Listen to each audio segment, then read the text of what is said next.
Great. Hello, everyone. Thank you for joining this last edition of our initial series of 5 speakers. I'm really happy today to introduce Michelle Mazurek, who is going to talk about investing secure development in practice, a human-centered perspective. Michelle is an associate professor in the Computer Science Department and the Institute for Advanced Computer Studies at the University of Maryland, College Park. Her research aims to understand and improve the human elements of security and privacy-related decision-making. Recent projects of hers include examining how and why developers make security and privacy mistakes, investigating the vulnerability discovery process, evaluating the use of threat modeling in large-scale organizations, and analyzing how users learn about and decide whether to adopt security advice. Her work has won several awards, including an NSA Best Scientific Cybersecurity Paper Award for the work you get where you're looking for, which she's going to tell us a bit about today. She's won 3 USENIX Security Distinguished Paper Awards, including 2 in the most recent USENIX Security in 2020. And I'm really looking forward to hearing about her work today. Thank you, Michelle. Thanks, Nikhil, for that very kind introduction, which I really appreciate. So I'm really excited to be here and talk to you all a little bit about the research that I've been working on with my colleagues looking at human elements of secure software development. So before we start that, I want everybody to try to think back maybe 10, maybe 15 years, maybe less time than that actually, to a time when a lot of security professionals had this attitude about end users saying, what is wrong with all these end users? They keep sharing their passwords and ignoring security warnings, and they don't update their antivirus very often. Why do they keep making all these terrible mistakes? And through a lot of hard work by a lot of people in and around the sort of usable security community, we've changed. A lot of those attitudes have been changing, and so now it's more like, what can we do to make security more useful or usable for people, rather than sort of excoriating them for making all kinds of security-related mistakes. But it turns out that end users aren't the only people who matter for security.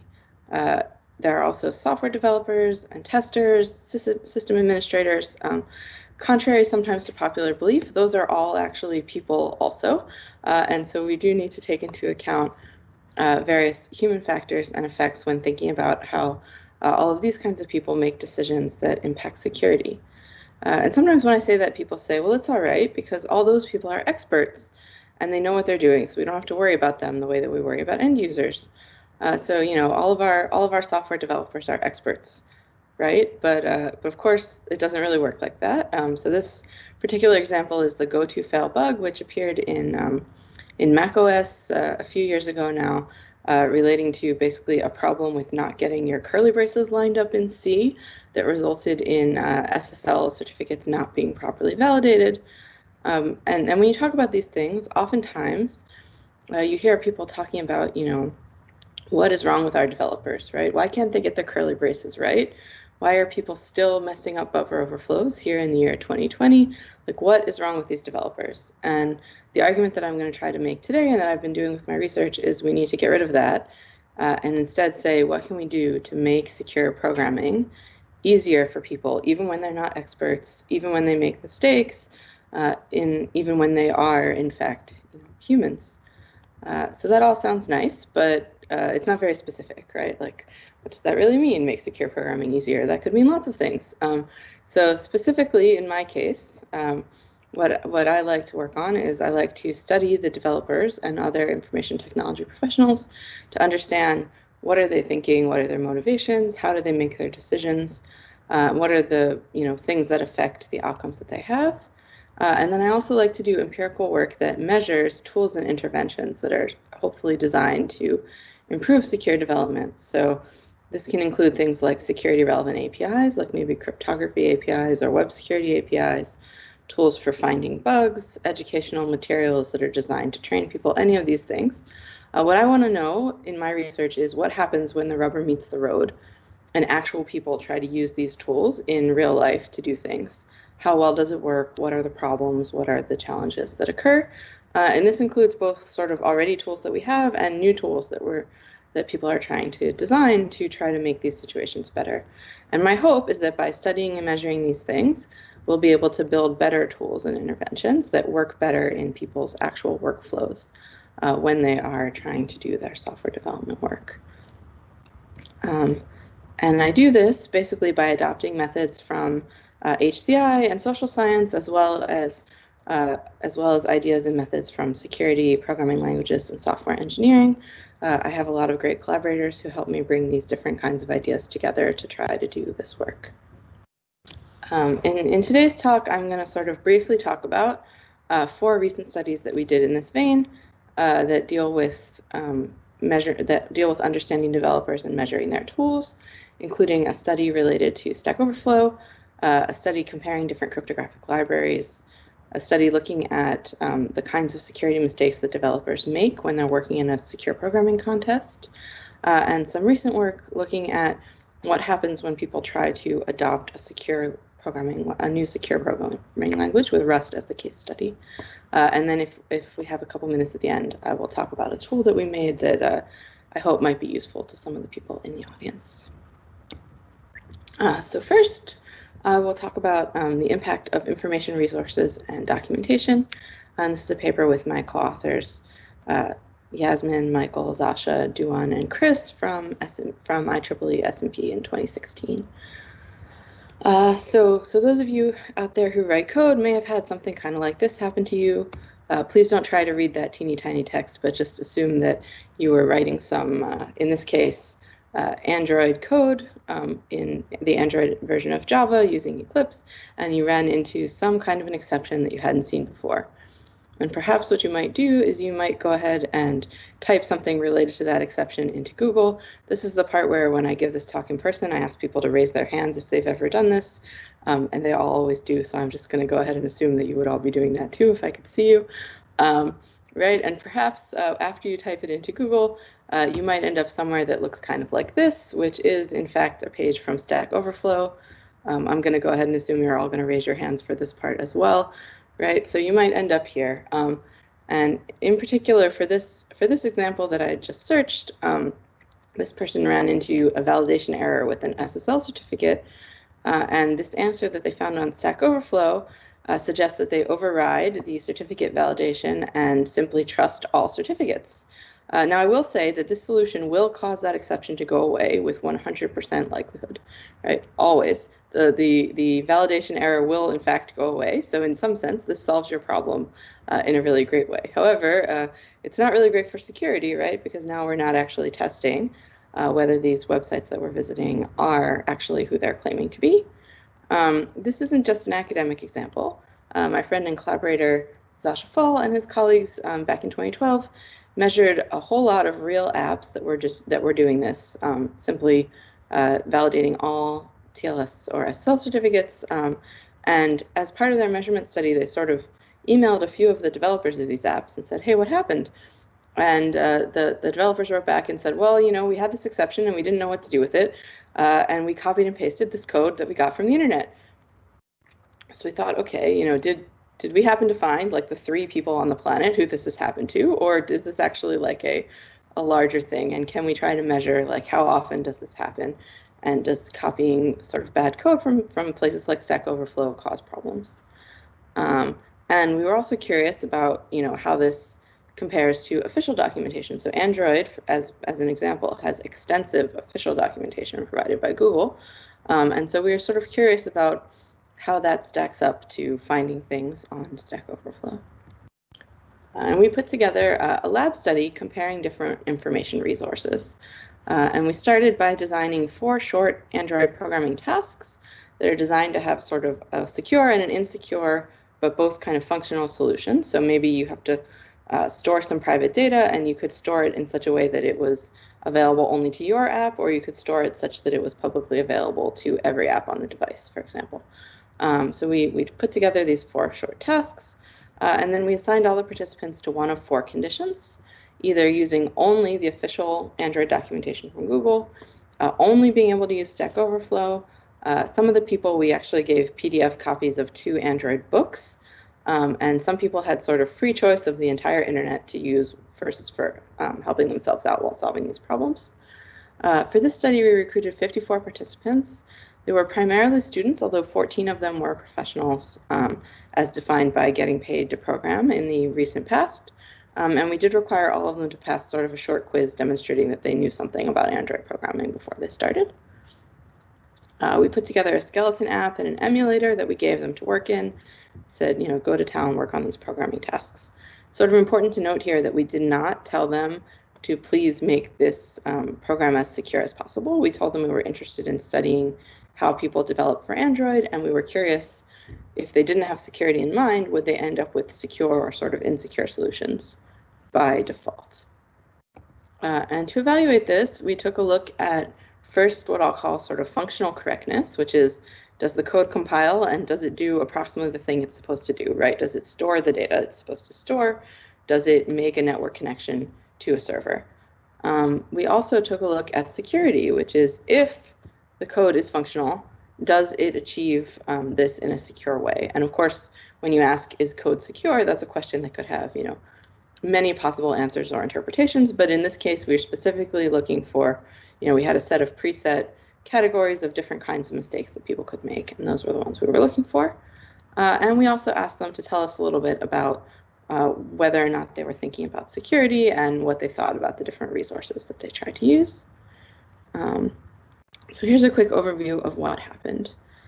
In terms of functional correctness, you can see that Stack Overflow and the book performed the best. Those are the two bars in the middle, with between 60 and 70% of people were able to get their problems correct there, whereas the official documentation performed the worst. And in fact, that comparison is statistically significant. The details for that are all in the paper. But the official documentation was actually significantly the worst for getting to a functional solution in the admittedly sort of relatively short time period that our participants had to work on this. But then what do you think about, we looked at security. And among people who were able to get something functionally working, we see that these results kind of flip around a little bit, where all of a sudden the people who are using Stack Overflow are doing worse, and the people who are using the official documentation are actually doing the best in terms of security. And so we're seeing, a big change in functionality versus security here. And taking sort of a little bit of a dive into what happened, we collected all of the Stack Overflow pages that all of our participants visited via their browser history from the working session. We found that they visited 149 unique Stack Overflow pages, of which 41 were actually relevant to the task at hand. It turns out that when you use the Stack Overflow native search rather than Googling to get there, the search doesn't work quite as well, but they did eventually find some relevant pages. Of these, 20 of these pages contained code snippets, and of those, 7 had only secure code snippets, 10 had only insecure example code snippets, 3 had both. On the plus side, I guess, depending on your definition of plus side, 3 of the ones with insecure code did contain a warning that said something like, this is not secure and you probably shouldn't use this in production. And if you do go back and look at the code that our participants wrote, you find that, in fact, they were doing just a lot of copying and pasting directly from these Stack Overflow code snippets, secure, insecure, otherwise, into their code that they wrote. And this had a big impact on the outcomes of the study. We have a ton more data in the paper about, for example, the professional people did a little better at getting functional correctness than the students, but did not do any better in terms of security. We have a lot of data about people's perceptions of the tasks and of their resources, but I'll skip that for today in order to talk about some other stuff, but there's a lot more in the paper. So some of our big takeaways from this study were that Stack Overflow is providing sort of quick and functional solutions in a way that the official documentation, at least at the time, did not, but with results that are less secure than either the official documentation or books. Books, it turns out, were actually worked really well for both functionality and for security, which is funny because I feel like over time the number of developers who are referring to books when they code is going down very rapidly, but they did actually work pretty well in our situation. So we do need more resources that sort of integrate both of these ideas, which could include things like adjusting Stack Overflow by adding a security rating to influence the upvote, or modifying the official documents. So at the time we did the study, the official documents were really structured more as a tutorial or a guide, and not really designed to help with troubleshooting, which is where people end up, what people are doing when they end up at Stack Overflow. In the intervening time, they have updated the documents a little bit, and they're a little bit more troubleshooting responsive than they used to be, but even more of that, I think, would be helpful. Also a follow-up study to see how well that's working, which is something we'd like to do one of these days. And to borrow some ideas from some folks in software engineering, we could do things like look at what people are asking questions about on Stack Overflow to identify the trouble spots and provide and use those to guide what we put into the official documentation and make it easier for people to find the things that they're really not understanding how to do. So that was a very sort of quick overview of that study. And we can, I can take some questions about that one before I move on to the next one, if people have any questions. Folks should feel free to type questions into the chat box, and I can ask them to Michelle. One question I had at this stage was, as opposed to either, as you alluded to, as opposed to either using documentation or Stack Overflow, I mean, it seems increasingly people, projects issue SDKs with code templates that that a developer starts from and then starts to modify. Have you looked at those at all? And are these templates, do they tend to lead to secure code? You know, we haven't looked at those. That's a really interesting point, and a study that that I would like to do. I'm trying to think if I've seen anybody else take a look at those previously. But my guess, based on sort of the other work that we've done, and that I'll talk about the API work we did in a minute, is that sort of they will sort of succeed to the extent that they're kind of complete and end-to-end, like that they cover all the stuff that people sort of need to do, and that they start from secure options by default. So we'll see in a minute when I talk about cryptographic APIs that really excellent documentation and examples can make your developers very happy. But if the examples contain insecure stuff in them, you will have developers who feel like they did a really great job and followed the instructions and got everything to work while having actually insecure outcomes. So my guess, based on the work we've done with APIs, is that it probably has a lot to do with the individual quality of a particular SDK. Thanks. There's also a question from YouTube.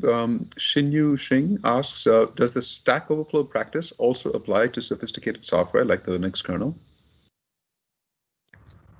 That's a good question. So I think when we started this study, we had in mind, you know, people who are sort of maybe relatively new to being developers, or, you know, I guess if you consider like appifying everything so that like everyone in the world can write their own apps now or something like that. We had in mind particularly people who are sort of writing software, you know, maybe without as much experience or in this sort of more casual way. We haven't particularly done a study with, for example, you know, kernel developers or people like that. I suspect, though, that you know, maybe they Google for slightly different things than you know, app developers do. But I suspect that everybody still runs into these issues, you know, at times. Maybe there's probably fewer. I think the Stack Overflow literature says that there are, you know, the more complicated the questions get, the fewer experts there are who can answer them. So it may be the case that there are fewer bad answers out there because there are just fewer answers out there for like increasingly sort of arcane questions related to, you know, kernel development or things like that. So that may have an impact, but I haven't. This is all just, you know, hypothetical because I haven't studied it.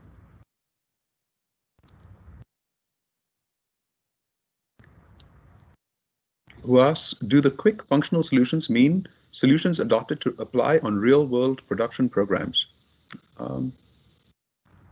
Yeah, so for this study, they just had to sort of make our little demo app work. So these are this was trying to get to, you know, getting to making your code work. Obviously, you know, in a big production environment where you have code reviews and security teams and things like that, may have an impact on the outcome here. And so we're looking at sort of maybe what happens in that first stage before you get to any of those kinds of items. It's certainly the case, and we'll talk about this a little bit later as well, that in any lab study like ours, you have to simplify things quite a bit to get to something that you can do in a lab environment. This has some pluses and minuses, right? It allows you to really isolate the thing you want to look at, but you miss some realistic aspects of the situation. So I think it's certainly the case that we would hope anyway that most companies have many steps between like the first time the developer sits down to write the code and when things actually end up on production systems. And you would hope that things would get caught somewhere in between point A and point B. But of course, if you start out with fewer problems, then you have fewer problems that you have to catch later on in the process, right? Great. Thanks, Michelle. Keep the questions coming, folks. Maybe we can move on to the next session, Michelle, and I'll ask more questions as they come when you take your next pause. Sounds good. Okay, so I'll talk next about a study from a couple of years ago with some of the same co-authors comparing cryptographic APIs. And when we set out to work on this study, some of our motivation for it is that getting cryptography right is sort of known to be hard, right? And here's one of my favorite examples, which is this particular PlayStation, which was designed to use a code signing mechanism so that only sort of officially approved games that were signed by Sony would be able to run on the hardware. But it turns out that it took about 24 hours after this hardware was released for that system to get broken. And it got broken because they actually did their code signing using a symmetric rather than an asymmetric cryptography system. So at any rate, it took sort of a little less than 24 hours for someone to figure out that actually the key for signing the code was stored in the hardware, and then to basically be able to sign whatever code they wanted to and run it on the hardware. There are plenty of other examples of people sort of messing up crypto in this way. And recently, a bunch of libraries and APIs have been developed that claim to help make this better by simplifying things, primarily by having fewer functions and fewer parameters in your crypto code. So just make it easier to write correct crypto code. So at the time we started the study, there were a lot of claims like this, but to the best of our understanding, there was not really any evidence about whether or not it actually worked. So we wanted to find out whether or not these simplified APIs would really work. And so we put together an online study to compare them with some elements kind of similar to the study I already talked about. So for example, this time we used Python, and we gave our participants a set of short Python tasks, which involved cryptography. So they had to encrypt and decrypt some things, store some things, and securely encrypted and things like that. We used 2 traditional and 3 simplified libraries, which I'll talk about in a second. And for this one, we recruited a little more than 250 participants who had pushed Python code to GitHub. And we got, this time, 208 professional developers, 198 of whom had no security background, which was pretty much what we were looking for in terms of participants for this study. It turns out that some of these cryptographic libraries were so painful to use that large numbers of people dropped out. So we actually did have to sort of rework the study to make sure that we were able to obtain enough participants for those conditions. And in this case, we gave them, again, some skeleton code to start with, and this time we gave everyone an online code editor built on top of Jupyter notebooks to be able to write their code and complete the tasks. And as before, we sort of looked at functional correctness, meaning, for example, if you took some text, encrypted it, decrypted it, did you get back the text you started with, right? And then we also looked at security over a big checklist that we had of things including, key sizes, algorithms, good random key generation, and things along those lines. So we have 5 cryptography APIs that we tested here. The first 2, which are sort of more traditional crypto library, PyCrypto is basically more or less the default crypto library that comes with Python. And then M2 Crypto is basically a port of OpenSSL. which is sort of the old classic C library for writing cryptographic code. We also took a look at Pineapple, basically, which is a port of libsodium, which is a simplified cryptography library originally written in C. Kezar, which was provided by Google at that time, and then something called cryptography.io, which is just a Python library explicitly designed for usable cryptography. And so what happened is we found that in terms of getting to sort of functional correctness, the traditional versus simplified distinction didn't really hold up the way you might have expected. We can see that, we have some of the simplified ones doing well and others doing not so well. And in particular, people were really, really unhappy with Kezar, which led to sort of a lot of our dropouts. And we tried to understand what had happened there, or why people sort of were able to get to functional solutions effectively with the different libraries. So we use something called the system usability scale, which measures how much people like using different kinds of tools. And it turns out none of these libraries scored better than sort of mediocre, but the most disliked were Kezar and M2 Crypto, which is the OpenSSL port. Those of you who've ever tried to code something up using OpenSSL may not be too shocked to hear this result. We found that people's functionality results were really highly correlated with their opinions. So basically, if you were able to get something functional and working, you were much more likely to say nice things about the library than otherwise. Again, not too shocking. And this was also really strongly correlated with basically people's opinions about the documentation. And so, for example, PyCrypto is not a simplified library. It's a traditional library, but it has very extensive documentation with a lot of examples. And people did fairly well in terms of functional correctness with it, and also liked it, about as well as any of the libraries. On the other hand, people sent us some very extensive ASCII art to make the point that, for Kezar, your documentation is bad and you should feel bad. So basically, documentation was a strong predictor for both sentiment and functional correctness. But things are pretty different when you look at security. And so when we look at the security of the results, we find that now suddenly the simplified libraries are in fact looking better. So if you can get something to run in a simplified library, it is more likely to end up being secure. And why does this happen? Well, in the traditional libraries, there are just many possible ways to make mistakes. You can choose bad parameters, you can combine things in bad ways. There are just many kinds of different mistakes that you can make, whereas the simplified libraries take choices of things like key sizes or particular modes of encryption away from you, and therefore you can't make errors. And in particular, for example, people really liked the extensive PyCrypto documentation, and they copied from it liberally. And unfortunately, one of the examples that people copied from in the PyCrypto documentation used ECB mode, which is deterministic encryption, which is very much a big no-no. It's extremely insecure. It's sort of unclear, like, why would anyone ever want to use that anymore? They wouldn't, which is what these simplified libraries are trying to do, is prevent you from making these mistakes. So when the documentation, when you have to pick a bunch of parameters, it's not surprising that people pick the ones that are in the examples, which in this case turned out to be a poor choice. However, there were also problems in the other libraries. If I back up for a second, you can see that most of these, even the simplified ones, didn't really. It's not like they got to 100% security here. And the reasons for that are that they still were not quite at the right level of abstraction. In many cases, these libraries were really not fully end-to-end.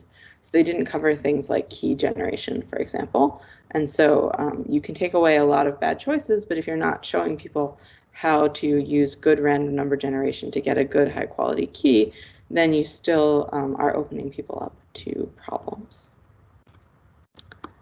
And so our takeaways from this study, and again, there's just tons more data than this in the paper, but this is just kind of a quick overview, is that implementing crypto is still hard, even with simplified library alternatives. These simplified APIs do promote security when people use them. Our experience suggests that, people who try to use a library where the documentation is no good, or it's more or it's difficult to use, will sort of give up and fall back to using something like PyCrypto, which has nice documentation but is sort of incorrect. So if you can get it to work, then it does promote security, but we're still missing that correct level of abstraction, that correct sort of end-to-end full-featuredness, and that documentation remains sort of critically important for helping people actually do the right thing when they are trying to use new libraries or tools that they're not familiar with. I'll happily take questions or comments about this part before I move on.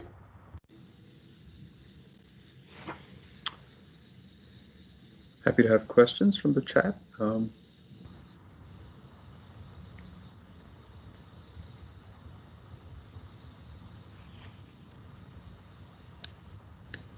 Sorry, I was struggling a little bit. I'm still having trouble seeing your slides. I'm watching on a different stream as well, but I think that problem is only mine, so let's not change anything. I was wondering about how the study you did on the crypto part, if it has any bearing on what you mentioned earlier about Stack Overflow. Were people using guidance from Stack Overflow in conjunction with documentation? So they were. We asked them to make notes in their Jupyter notebooks for us about any resources that they visited or any place that they copied and pasted code from. And we saw, especially in the cases where the documentation was basically a direct relation from like the documentation is no good to people sort of Googling frantically to try to figure out what to do. And so we did see a bunch of copying and pasting from places like that, as well as from the actual documentation. But a lot of that was sort of, I'm trying to think of a good example that we saw. There's an example, I don't remember if it was in this study or actually it might have been in the Build a Break study that I'll talk about next, but where someone sort of was trying to figure out how to use an initialization vector, and they Googled for it, and there's an example from Stack Overflow where like the example code configures the thing, and for an initialization vector it uses a string that says like this is an IV or something like that, and in the code that our participant wrote it has right, so what's supposed to be like a good random number, it says this is an IV, right? And so you know, we've seen that happen multiple times actually in a couple of different studies, something along those lines, right? So there's definitely an interaction there between like I think we sort of asked them to start from the official you know, websites and information for these libraries, but when they got stuck, they went out into the wider web and sometimes found problematic stuff in there. And of course, when the documentation has bad examples in it, then there's just, you know, not a lot of hope to start with from there, right? So. Right. Joe Canary has a question, and Joe, I'm going to allow you to unmute yourself. I like it when people pop up and you can see them and all that. Hi, Michelle. Thanks. Hi. I wanted to give props to you because actually this work influenced some work we did for Microsoft last year. We built this cryptographic SDK for them called Election Guard, which is for elections. Cool. And in recognizing how hard it is, you know, as we do reasoning about crypto libraries and reasoning about code that uses them, we use this work to motivate the crafting of that API to effectively make it impossible to misuse in a way that goes beyond what we see in simplified APIs like SALT and the like, pushing so far even to do formal specs of the API so that it's not misusable. So a question that relates to that is, like, I wonder how much can we simplify, and related to Brian's query about what measure of simplification holds from your perspective, because I think it's not just about the size of the API or its perceived complexity, but it's about its semantics as well. Yeah, I think that's right. I think for this particular study, we basically chose things that advertise themselves as being simplified or usable as our way of sort of distinguishing. But I don't think that's actually, like, that was fine for this study, but I don't think that's actually how you would define something being, you know, simplified. Yeah, I think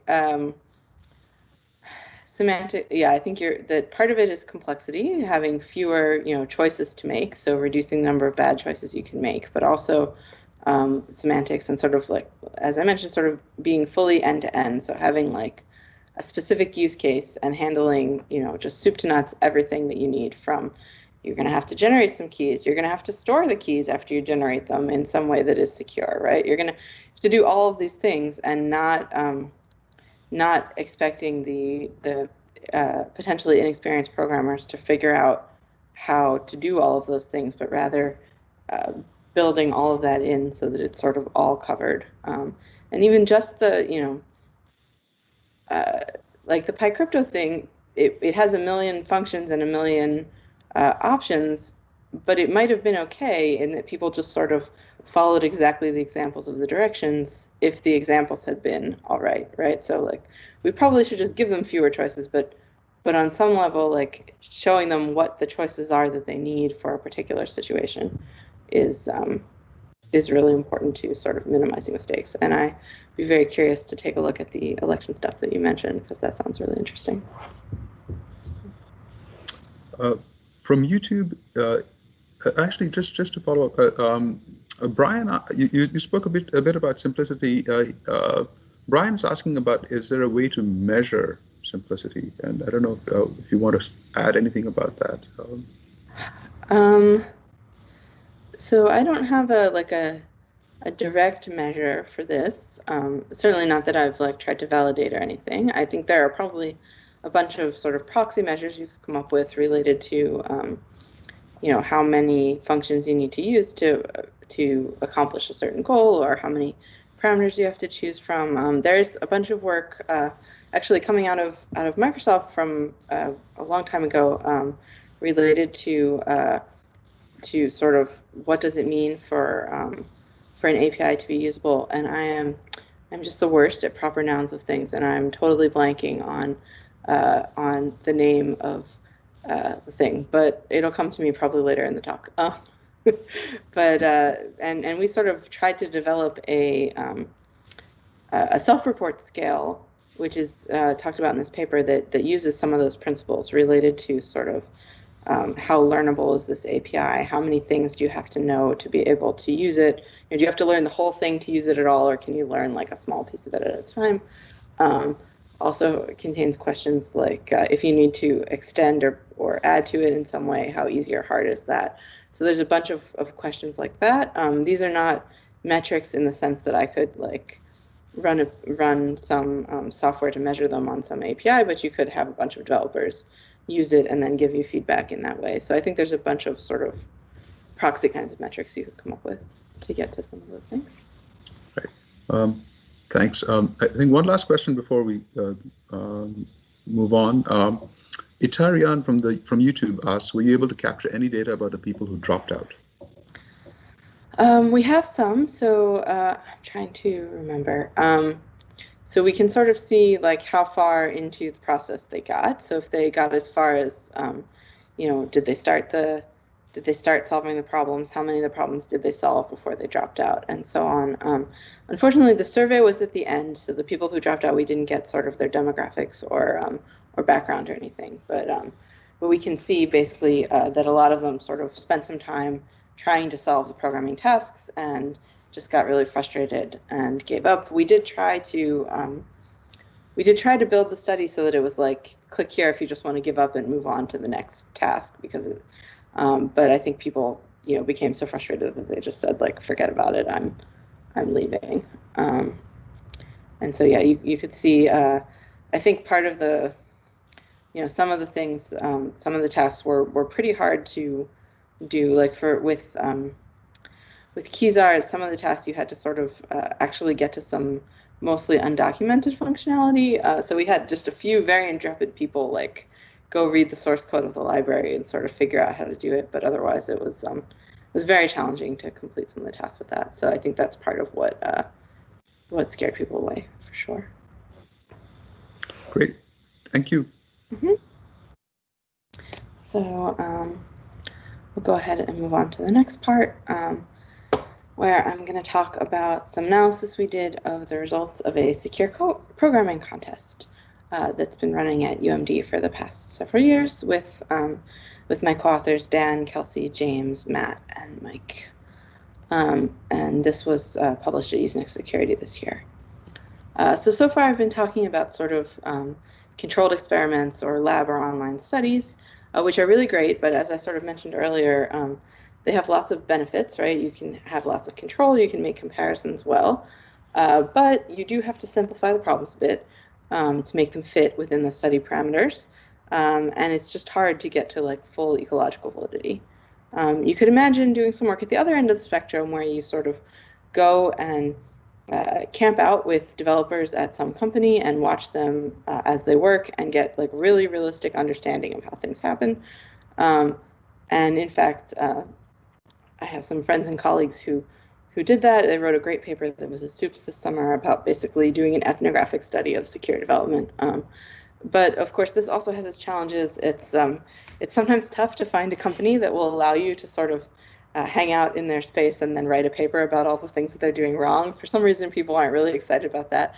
And of course, you have very little control over what happens there. It's hard to sort of do A/B comparisons in that kind of situation.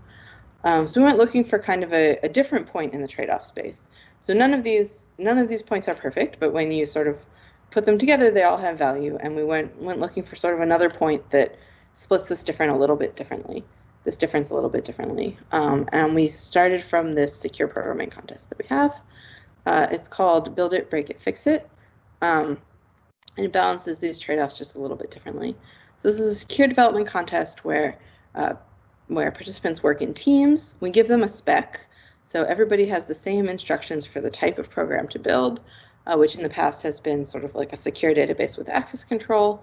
It's been build an ATM program and a bank program and the secure communication between them, these kinds of things. And so participants sort of get a few weeks to work on this. They build this project. They gain points as they go based on implementing more features and making it run faster or use less memory and things like that. So they write hopefully better code and they gain points. Then after a couple of weeks, we make all of the source code basically public, and we let teams sort of hammer on each other's code for a while. And you lose points as people find vulnerabilities in your code and are able to exploit them. And so you can see people's scores kind of going down over time as competitors find problems with their code. And then at the end, there's sort of a fix-it round where you can try to get some of the missing points back by fixing some of the vulnerabilities that were found in your code. I don't have time to really get into it, but the contest is designed to try to get at reasonably realistic incentives in terms of trying to balance considerations of security with others around like features and speed, and trying to make people's interest in breaking other people's code have good incentives. We think we did, mostly okay at this, although there's some things we could improve. The fixed round doesn't really work as well as we hoped, but we think we do mostly okay at this, and that's all sort of covered in more detail in the paper. So now we have all of this data, which is we have a whole bunch of teams writing code to the same spec and then looking for vulnerabilities in it. And we wanted to look at this data and say, what can we learn from it? In particular, what can we learn about the kinds of vulnerabilities that developers introduce and their severity, and whether or not they get exploited, questions like this. This particular data set is interesting because a lot of the people who participate in this contest are coming straight from sort of a software security MOOC, massive online open course that Mike Hicks taught. And so basically these are people who have directly taken a security class. A lot of these people are, in fact, professional programmers of one type or another, but who maybe don't have degrees and maybe do not have a lot of security experience. And so then we get to see what they do when they are confronted with this kind of a problem. And to look at this, what we ended up doing was examining every project and vulnerability in detail. So these were 94 different team projects, and we looked at all the vulnerabilities that were identified by other teams, but we also had basically 2 grad students spent 9 months looking at all of these projects, and so they also identified many additional vulnerabilities that had not been found by other teams in the contest. So we feel reasonably good that we got, more or less all of the vulnerabilities that you were going to be able to find in. I'm sure we missed some, but that we got, the vast majority of the vulnerabilities you would be able to find in this code. And we used a qualitative coding process that we borrowed from social science methodology to basically categorize all of these types of vulnerabilities in different ways with high reliability. And overall, there were 94 projects and 182 unique vulnerabilities. So sometimes more than one team will find the same bug, for example.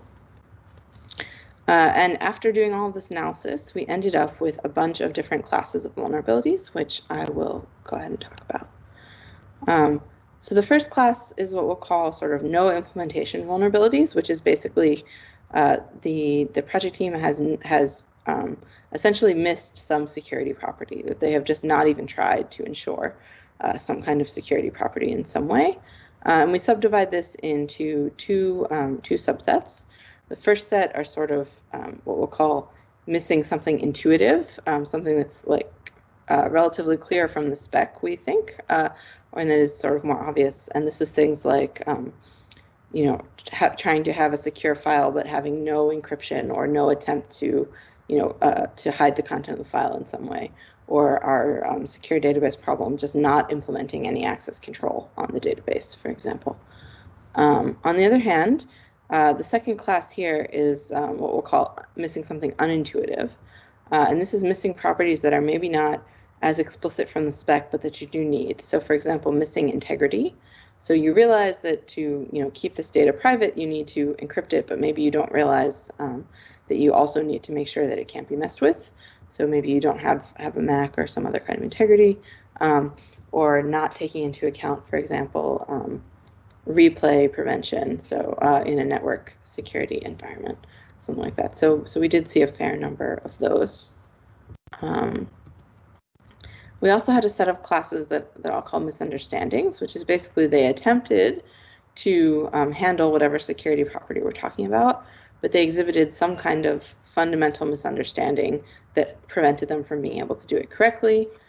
This also has sort of two subclasses. One is sort of making a bad choice.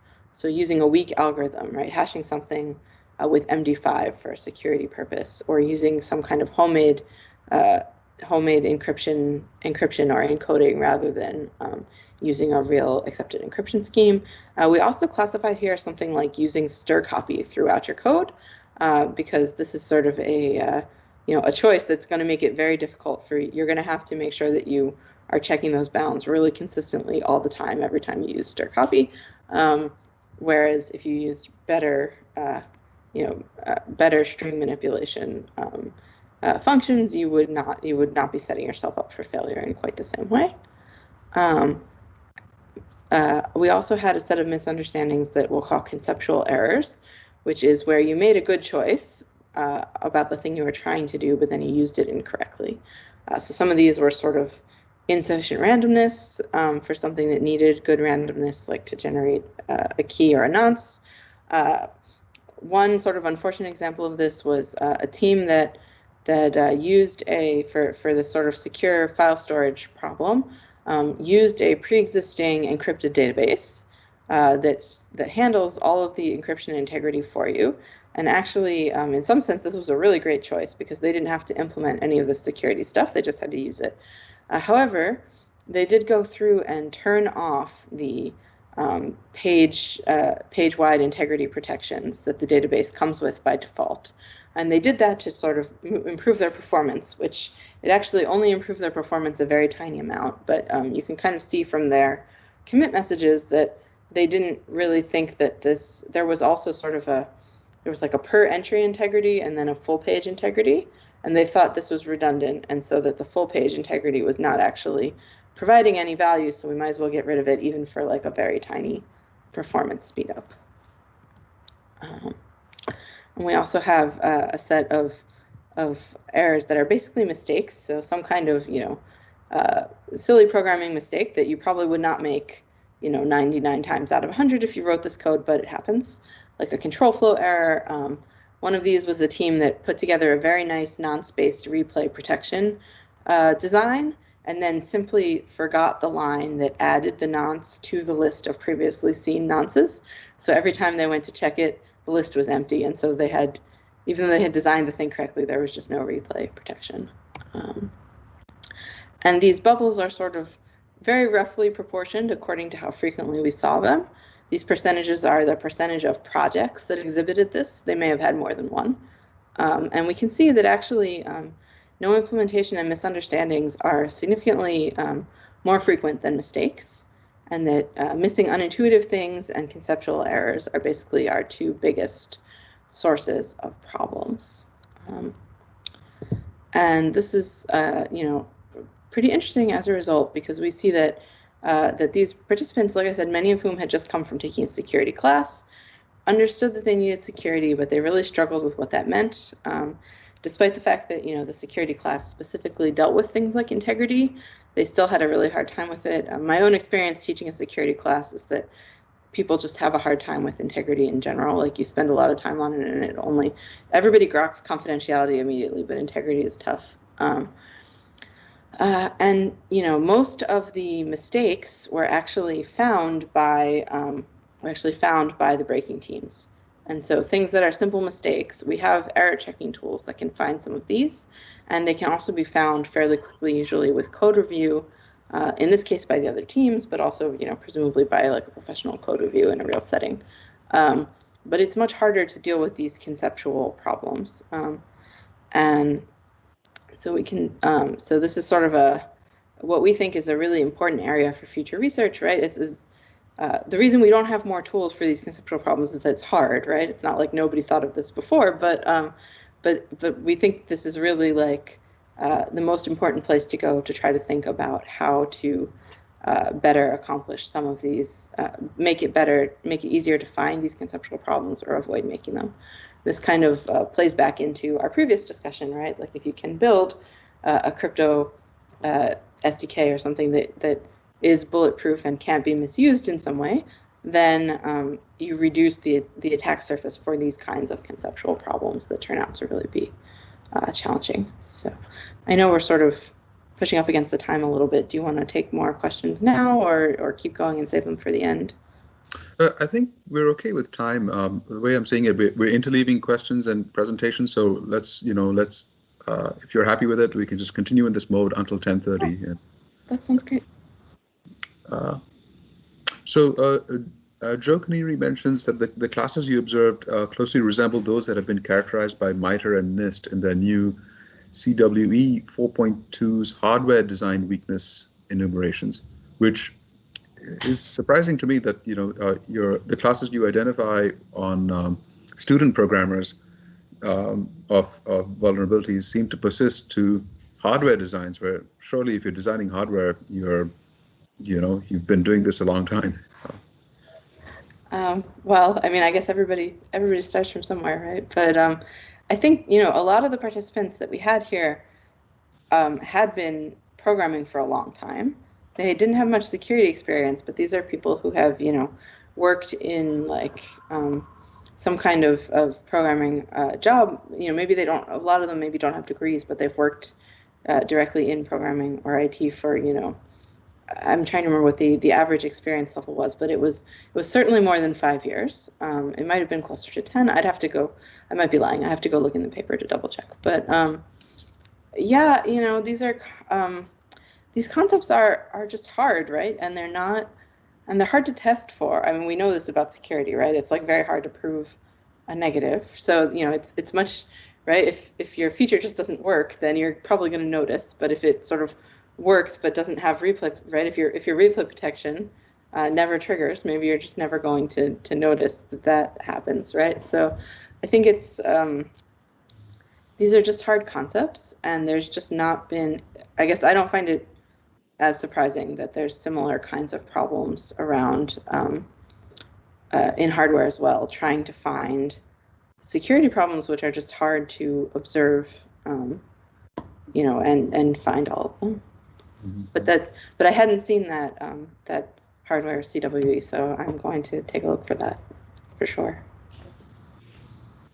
was also curious about the particular incident or episode you were talking about, where the participants disabled this page level protections, integrity protections, and that sounds like a fairly sophisticated user who is trying to use this secure thing, and then is smart enough to go and configure it and change defaults and so on.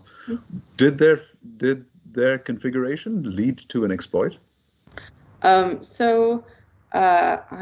believe I'm trying to remember specifically. I suspect that it did not, because it's one of these things where you would have had to sort of brute force the thing to make it work. And one thing that is true about the Build It Break It contest is that it doesn't lend itself well to certain kinds of errors. Might be easy to spot, but are sort of hard to exploit in our context. So choosing poor encryption algorithms, for example, that just reduce the brute force space by a lot, could potentially be a big deal in the real world, but in our contest, it's very hard to exploit something like that successfully. So these were some of the things that sort of that were identified by some of the grad students, rather than by an exploit being conducted against it. But I think it's the kind of thing that could be, you could have potentially brute forced an exploit to it, but it wouldn't have worked in our system. And it's right. I guess as is the case in most things in security, it would probably depend a lot on sort of who your adversary was and how motivated they were, and how much resources they had at their disposal. Right. If they could have skip over that project and go straight to the project that just converted all of the text of their content into basically a deterministic encoding that made it not human readable, but very easily machine parsable, right? And that would be a much easier way to solve your problem if that's what if you were the attacker in that case. So I'm just wondering about also the dynamics of running a contest like this. If you're deducting points from a contestant for something that you judge to be a security flaw without exhibiting an exploit, did they complain a lot? Did they accept the deduction? So in the majority of the runs of the contest, including all the ones actually that are analyzed for this analysis, you can't deduct points unless an exploit has been shown. So some of these were sort of found by the grad students afterward, rather than, we don't know actually if the teams found them and then just concluded that they couldn't exploit them in the contest or didn't notice them. As a result of sort of this analysis, for the next version of the contest, we created the ability to report a vulnerability that you couldn't exploit in this way, and get partial credit for it. And that mostly worked because we ran this as part of a winter term course that we had at UMD, and the professor of the course, who is actually one of my grad students, Dan Vitipka, sort of had the final authority on deciding whether or not it really counted. That doesn't scale super well. The other mechanism, where you have to demonstrate an exploit, scales really well to like large numbers of teams participating in the contest. So you miss out on stuff, but it requires more effort. So it's kind of a trade-off in the way that you design the contest. Great, thanks. Sure. Okay. And then the last sort of study that I'm going to talk about in some level of detail is one that we just finished up recently with Kelsey, Anna, Dan, and Mike, about using Rust as a case study for what happens when you try to adopt a secure programming language. So I hope I don't have to tell most of you here who are listening that memory safety bugs are still a big problem. This pie chart came from the Chrome engineers in last May, and the red and blue wedges are memory safety vulnerabilities, making up about 70% of the high value and above vulnerabilities that they had found in Chrome. There was some comments from some Microsoft engineers back in 2019 that said that like 70% of the security updates since 2002 had involved memory safety problems of one kind or another. And again, it will probably not come as a big shock to people here that C and C++ are basically the source of most or maybe almost all of these kinds of bugs.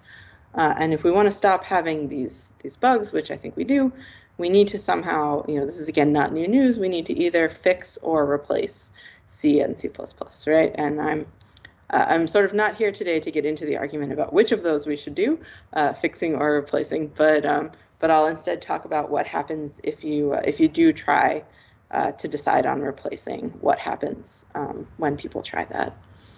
And in particular, as a case study, we selected Rust because Rust is really trying to fill a niche that is where C has proven particularly hard to replace.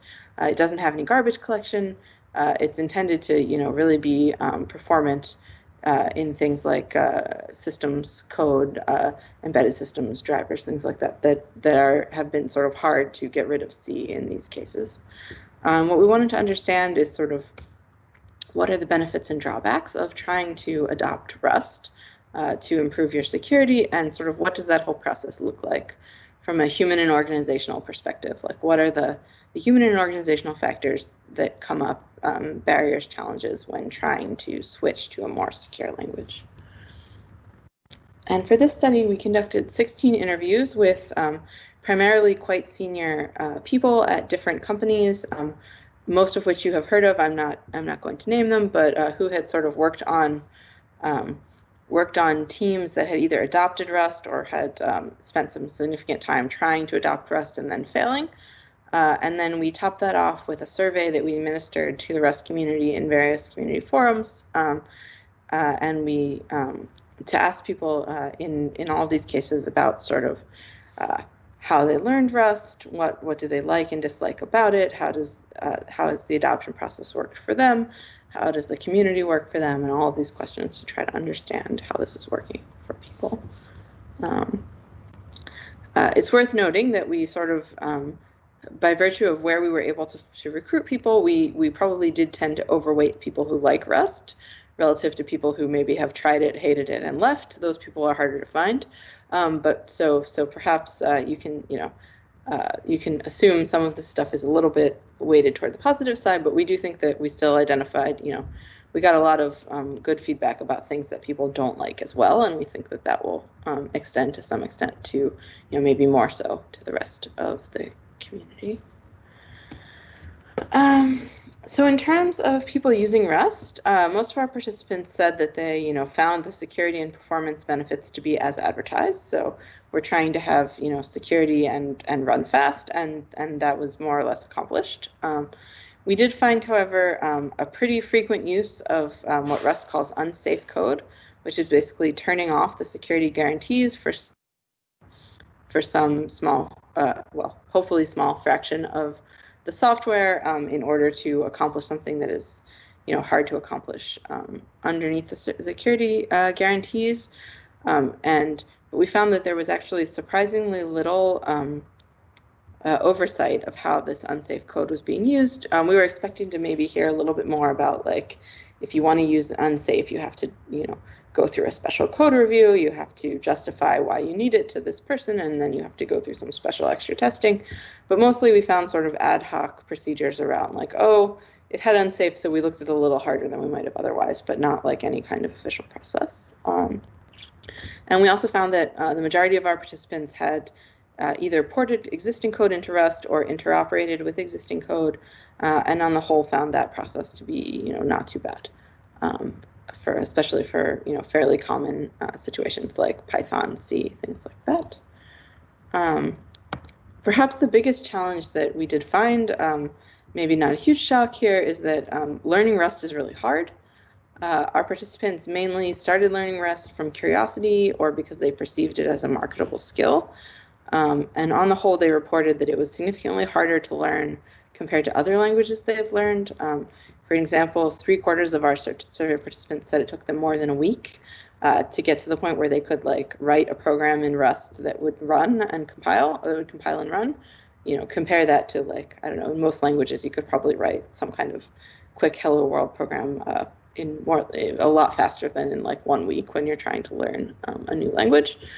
And this is specifically because of the big paradigm shift that something like Rust requires, where you need to think about the type system is quite strict, and there's this sort of management of ownership. So we avoid having memory bugs by having use after free type bugs by strictly managing how many references there can be to a particular value and how long they live for and stuff. But this also makes kinds of tasks that you normally do in programming just don't, in many other languages, just don't work in Rust. And this was sort of the biggest problem that people had, was trying to figure out how to make it work in the first place. On the other hand, people had generally positive things to say about the Rust ecosystem. The tools, such as the compiling tools, things like that, were considered to be easy to use, although slow. And one thing that was sort of almost unanimously loved about Rust was sort of the strength of the community and resources. So our participants reported that it was very easy to find solutions to problems because the documentation is good. People talked a lot about how great the error messages are and how useful they are in helping you to debug your code. This is maybe unusual. Like I mostly don't think people in many other languages have nice things to say about error messages necessarily, and that the Rust community was very helpful in trying to find answers to problems that people had. On the other hand, there are not enough libraries and infrastructure, right? So if you're trying to build rather, you don't want to have to write all of your code from scratch. You'd like to build on things that other people have done, and there's, Rust is relatively new, and there's just not a lot of that kind of infrastructure yet. And here's kind of a graph, right? People on the whole just love the error message and said the testing tools were quite good, although the debugging tools still have a little bit of ways to go.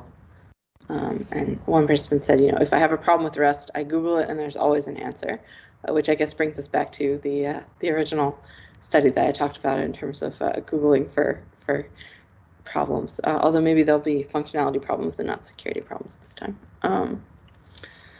Our participants also talked about some overall positive impacts on development more generally. Our participants reported improved confidence in the correctness of their code when they're using Rust. Many of our participants, especially our interviewees, talked about long-term productivity improvements. So the beginning was very rough because of this steep learning curve, but over time they found that it was indeed helping them to be more productive and to write code that worked better and needed less testing. We thought it was really interesting that a lot of people reported that this was improving their security mindset when they're writing in other languages. This is maybe one of my favorite quotes from this study. Once you learn Rust, you are one with the borrow checker and it never leaves you. So, they basically reported that even when they wrote code in other unsafe languages, they had more awareness of mistakes that they might be making because they had adopted this new safety paradigm, which is pretty neat. We asked folks to compare Rust to another language that they are most comfortable in or know the best. And as you can see, so the green bars here basically indicate Rust winning, and the yellow gold bars indicate the other language winning, basically. And we can see that people generally felt that it took less time to debug and produce bug-free code and was easier to maintain, as well as some improvements in overall time to implement things. On the other hand, our participants talked a lot about sort of organizational apprehensions at their companies around adopting Rust. Some of this is just sort of any kind of big change is scary, right? We have business pressures. We need things to happen on a timeline. Taking time to switch stuff up is hard, and that would be true regardless of what you were trying to change. But we did see some apprehensions that were also sort of Rust specific. In particular, people were really concerned about the steep learning curve and the hit to productivity, especially in sort of the nearer term while people tried to learn what they're doing in Rust. We also saw a lot of concern around maturity and long-term maintenance. So is this language really mature enough for us to be able to move our product over to? Is it going to be around for a long time? Are we going to be able to hire people to continue working on and maintaining this code base? So a lot of concerns around sort of going forward, future stuff about about being able to maintain something like this going forwards. Here's a quote from one of our interviewees. It's going to take a year, maybe 3 years to develop the thing, and they care where the ecosystem will be at that point, right? Like if you invest in something, is it still going to be there and be useful at that time? We also asked our participants to give us some strategies for encouraging adoption, and they suggested starting small and carefully picking projects that are most aligned with the kind of benefits that you could get from Rust, budgeting for a lot of these upfront costs, the steep learning curve and the changes at the beginning, and doing a lot of mentorship and support through the transition. You know, make yourself an expert, share your expertise generously, set up sort of formal and informal mentoring and training programs to help people, because it's a really big change that can fail if people sort of get stuck. So some of our takeaways here are that, you know, again, documentation and community matter a lot, right? So I'm starting to sound like a broken record over here, but it's been, you know, real constant throughout these studies that we've done. Documentation is not sort of the most interesting or sexy thing in the world, but it does seem to make a really big difference. And it has a huge impact on people's willingness to use the language and their enjoyment of it. We also found that there's sort of a bad feedback loop here between the steep learning curve and some of these immaturity concerns, right? So you have to have this large upfront investment in making any change at all, in the fact that there's a steep learning curve, in redesigning and re-implementing things that work in the Rust paradigm. And the payback all comes later. The payout comes from, you know, not having bugs later. It comes from things that are easier to maintain and require less testing. But it can be hard to get folks to bear a big upfront cost for sort of a nebulous future benefit, especially if you're not sure there's going to be a later, right? If you're worried that this language might not be around for a while, then an upfront investment is even harder to cope with. And so we suggest that, you know, if people are interested in Rust, or really in any similar kind of more secure language, and in pushing for adoption for these things, we need to find ways to flatten this learning curve. Maybe there is some intermediate language that people can learn that can teach them parts of these new paradigms, you know, one at a time, rather than having to learn everything all at once. Maybe we can create pipelines of developers who are trained in these things. You know, maybe we need to teach more of it in our undergraduate computer science classes. Maybe we need to provide more models and templates, more libraries, more things to try to ease this transition and lower these upfront costs to make investing in a switch to something like this easier. And again, this is, you know, Rust was sort of our case study here, but broadly speaking, we think that there's some lessons here for adopting, you know, secure languages, or even better security technologies more broadly. So happy to take some questions on this part.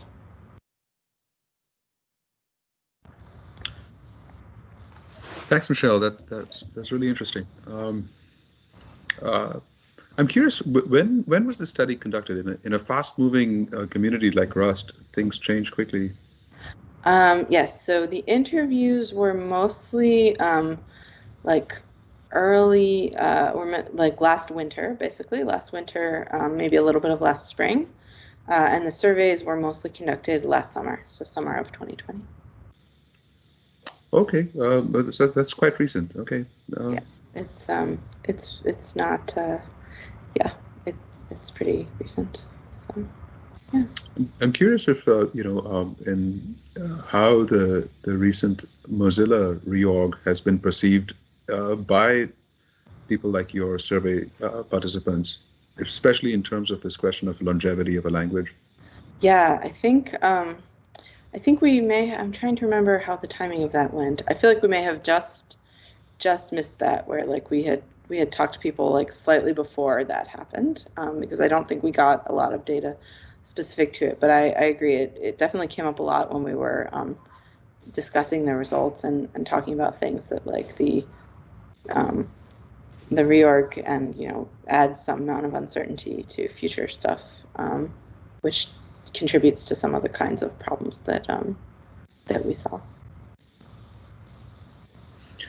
I was also wondering if Here's a question from Brian Parno. Did you get any more details on how to better portray the potential benefits of a shift like this? For example, which arguments or evidence seemed persuasive? Yeah, so we have a little bit of that stuff in terms of, people were really trying to sell on, said they were selling their colleagues on the security benefits primarily, and that they were trying to sort of convince them that like it's going to hurt at first, but then when you don't have to like do all this debugging later, you're going to be like glad that you don't have to do that later. And we have some in the paper. We have some more concrete examples of things like that. But a lot of our participants also said like you can't sugarcoat it too much, right? Like they're going to notice that this is actually really hard, so you can't just be like everything is sunshine and rainbows, right? You have to be really clear that like this is going to hurt at the beginning, but it's going to be worth it later, and have some patience to help people through that portion. And yeah, I think some of the things that we saw there were like finding, having more case studies or more sort of templates of here is a team that successfully used Rust to do X, or here's how we successfully managed this transition to try to reduce some of the apprehension around some of those things, I think would be helpful. Itarian asks, is the paper available yet? It is not. It is under review currently, although I suppose we could stick it on archive or something potentially. I'll have to talk to my co-authors about that and see what people think. It is the case though that like if an individual person is interested, feel free to email me and we can probably send you like a review copy, sort of on a do not distribute kind of basis. Send me an email. I'm also wondering about the the sense of is there given that Rust is built as a secure programming language, is there perhaps a false sense of security around certain kinds of security issues? For instance, the language ensures through its type system certain kinds of memory safety properties, but that does not say anything about the correct usage of crypto APIs, for instance, the kinds of bugs that you were talking about earlier. Did that come up at all in the kinds of security reviews that your respondents said that they were doing? So I don't think that came up very much in our data. I do agree with you, though, that I think that's definitely a real thing. I think people had some sensitivity to like unsafe blocks, but I don't think we saw as much sensitivity to just conceptual errors of the kind that you're talking about. And this is really actually, so I mentioned that ethnographic study that was at SUPS over the summer. And one of the interesting things that they found there was, and I'm going to get the details wrong, it's not my paper, but they had some web framework, and I don't recall which one it was off the top of my head that they were using in this company. And the student who was embedded there had a pen testing background, and basically was like, look, you have all of these, XSS type vulnerabilities in your website, and this is a problem. And the developers were basically like, but we don't, because we use this framework, and this framework says no XSS vulnerabilities. And so this is like, it's not our job, it's handled. We don't have to handle that, so it can't be true. And so I think there's this sort of false sense of security thing is a real thing. Although maybe not worse than, having conceptual errors and memory bugs, rather than having only conceptual errors. I don't know. Right. I mean, certainly being able to rule out a class of bugs by construction is a big win. Right. But yeah, I think we definitely need to be careful not to oversell it as like the magic answer to all of your security problems forever or anything like that. Brian Pano asks, would it be feasible to measure the reduction in patching needed as a result of moving to Rust or something similar? Yeah, I think that's really interesting. I think it would be, I think it probably would be feasible to do, but you would probably need some, we should think a little bit about how to do it. Like if you could put together a lab type study that would cover it, or if you'd really need to like get buy-in from a company to get to something reasonably realistic. I think that's some of the things we've been kicking around as sort of follow-up to this are doing kind of a lab study where we do try to measure some of these things around like how long it does take to learn, or how much improvement you get in testing. But I think we're not, we haven't really figured out yet what that would look like. And it's going to require some more work to think about. But I think it would be really interesting to try, for sure. Any more questions about Rust? Otherwise, maybe Michelle, if you had some sort of closing remarks. Yeah, just some quick closing up stuff. So so I wanted to very briefly mention this tool that we built, which is a scale for secure software development self-efficacy. That's a lot of words, but mainly the idea here is that sometimes it's nice to try to measure secure development skill. Like maybe you might like to test how much people know about secure development before and after some kind of intervention to see whether or not it worked. And historically, the way that we do this is we ask people to write some code and we find out, and then we check whether it's vulnerable, right? This is what we've been doing in all these experiments so far. For obvious reasons, this is both like expensive and slow. It'd be nice if we could measure this a little bit faster. So it turns out that in a bunch of other expert domains, this concept called self-efficacy works as a proxy here. So self-efficacy is your belief in your ability to do something. And this sounds on some level a little silly, like just because you think you're good at something doesn't necessarily imply that you actually are good at it. But in various expert domains, it actually does correlate reasonably well. And the nice thing about this is that you can measure this by asking people. So it's a lot faster and cheaper to do as kind of a dirty proxy for what you might want to get at. And so we came up with here, we went through like a very extensive process to come up with sort of a 15-question scale, which has two sort of subscales around vulnerability identification and mitigation and around security communication that attempt to measure, that we think do in fact measure self-efficacy quite well, and that correlate at least somewhat towards actual skill as well. We went through, a lot of best practices to develop this thing, which I'm not going to go through the details of, but I'm mainly pointing it out because if you think this is something that might be useful to you, I'm also not asking you to read all of that tiny text. But it's in our Chi paper from this year. You can email me about it. We'd love to have some people actually try out using it and see how well it works for you. So just to sum up, usable security is not just for end users, it's for developers too. I hope I've convinced you that human and organizational factors matter a lot in security outcomes, and that empirical measurement of this stuff helps. It allows us to interrogate some of the conventional wisdom around these ideas and identify gaps and places where we still need to do more work to try to make these systems work better for people. And some of our key themes so far, documentation really matters. Full featuredness and abstraction levels really matter. So covering the entire use case so that people don't make mistakes matters a lot. Not just mistakes, but conceptual errors and reducing the space for those kinds of things.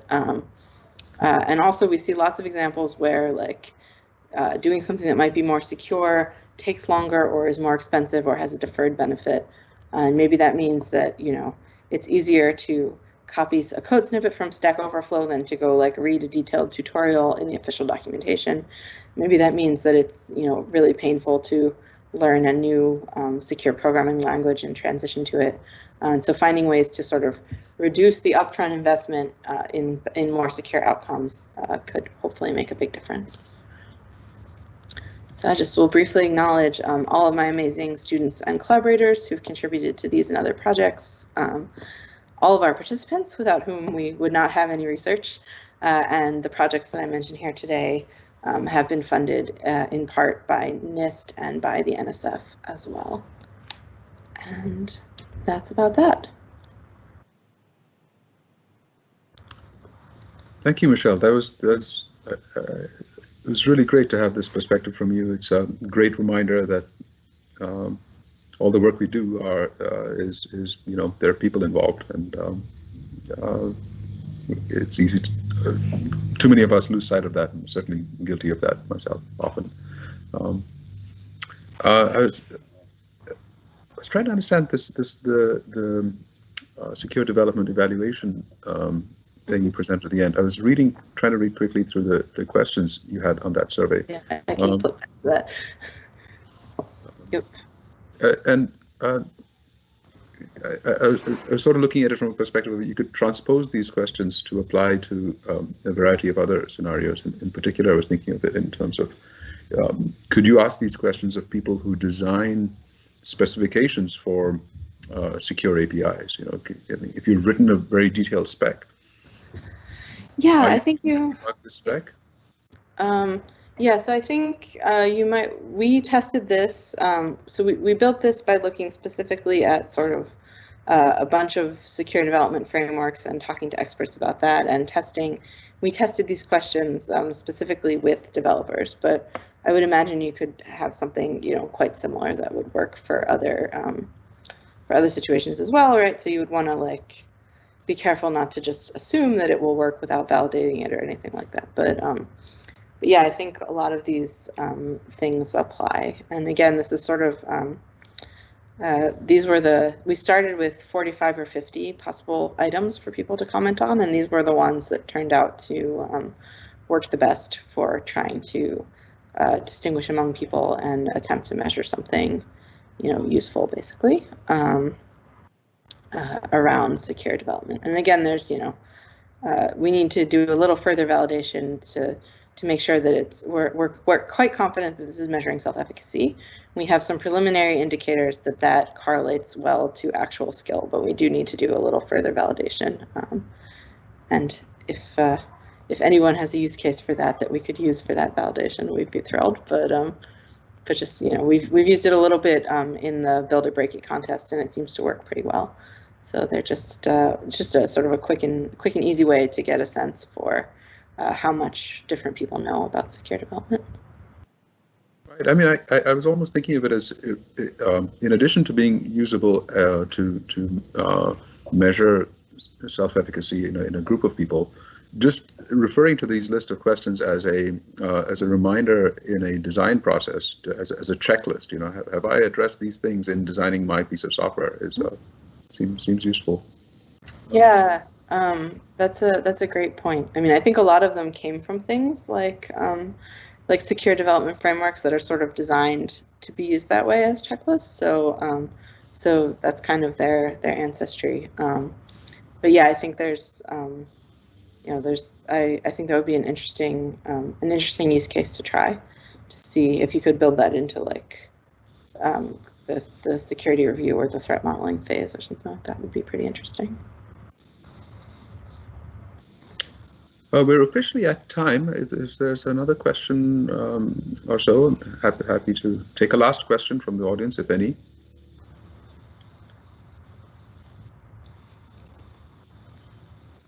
Otherwise, thank you, Michelle. Really appreciate you taking the time and sharing all this great work with us. It's been really eye-opening for me, and I think for the much of the audience too. Thank you so much for having me, and thanks everyone for hanging out with us for a while on a Wednesday afternoon or morning, depending on where you are. Right. Just a reminder, this is the last one in our winter series of talks for DS3. At the end of the week, we're going to send you a survey to all registrants, asking for your feedback and also asking for your suggestions for what kinds of events you might like to see in the future. We're planning a second series of events in the spring, in March and April, and we'd love to hear from you with ideas of what other kinds of events, maybe demos or tutorials, or maybe you have other ideas, different speakers, things that you want. So we want to hear back from you. I hope we will. Thank you all for participating, and looking forward to being in touch with all of you. Thank you.